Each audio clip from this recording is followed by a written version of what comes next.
আন্তর্জাতিক ক্রিকেটকে বিদায় জানালেন মাহমুদুল্লাহ রিয়াদ। আগেই টেস্ট ও আন্তর্জাতিক টি-20 থেকে সরে দাঁড়িয়েছিলেন তিনি।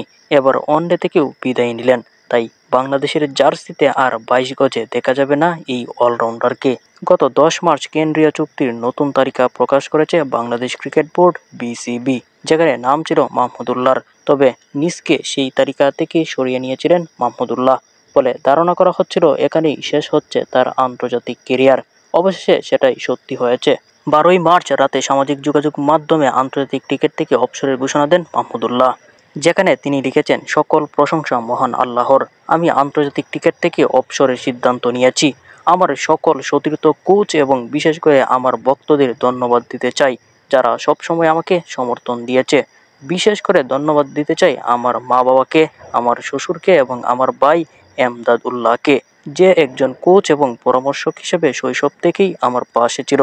সমৃদ্ধ এক আন্তর্জাতিক ক্যারিয়ারের শেষটা মাঠ থেকে না নেওয়াই যে কোনো ক্রিকেটারের জন্যই কিছুটা হলেও কষ্টের।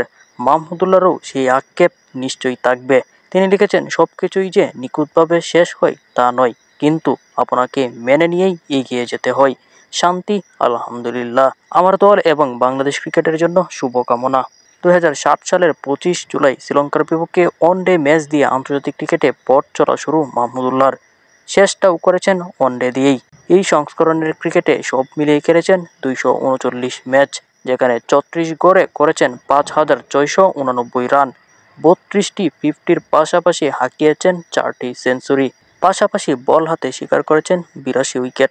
এছাড়া 50 টেস্ট খেলে প্রায় 33 গড়ে করেছেন 2,914 রান, যেখানে তার নামের পাশে 16 50-র পাশাপাশি 5টি সেঞ্চুরি রয়েছে।